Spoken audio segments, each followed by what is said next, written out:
It's embarrassing to admit, but I am a terrible Catholic.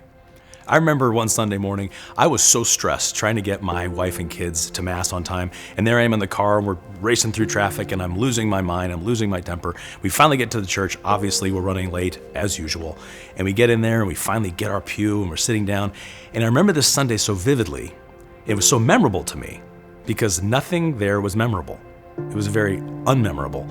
I don't recall the readings, I don't really recall the homily, I don't remember what we sang in music, and even during the consecration, even during the liturgy of the Eucharist, I wasn't really there. I mean, I was there physically. I was in the zip code, I was in the pew, and I was a dutiful Catholic getting my family to Mass, but my mind, my heart were anywhere but there.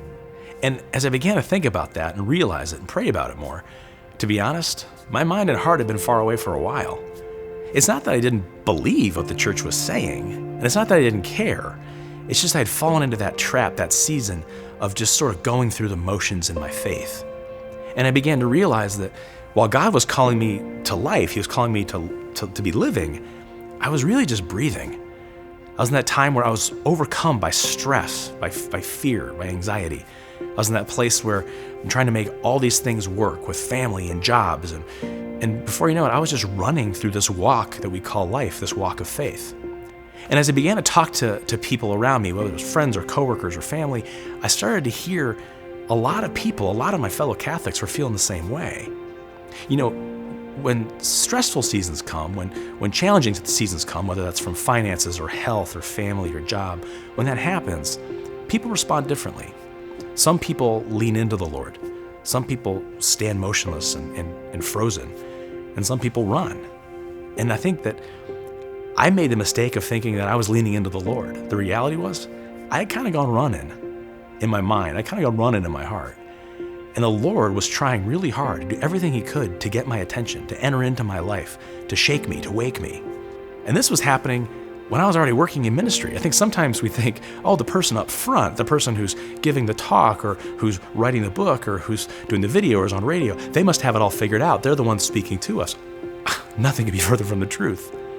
I mean, 20-something years ago, when I started in ministry, I always wanted to do something like this new project. This new project, the 99, has been years in the making, years of prayer and preparation and writing. And the hope is that I could do something different, that we could do something different to actually reach Catholics where they are, instead of telling them where they should be. You know, this 99, this resource, this project, this experience really, isn't about giving everybody all the right answers, giving you the answer, the magic answer to life. It's more about helping us all to slow down and press pause and make sure we're asking the right questions.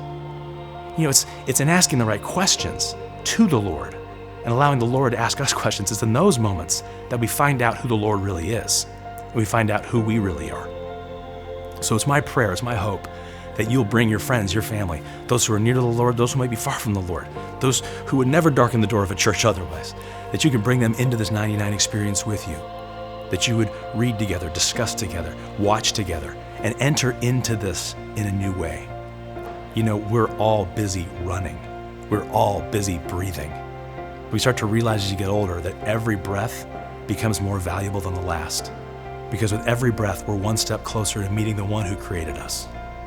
It's my prayer that you and I together, we can press pause on life long enough and stop running and let the one who's been pursuing us actually get his arms around us again.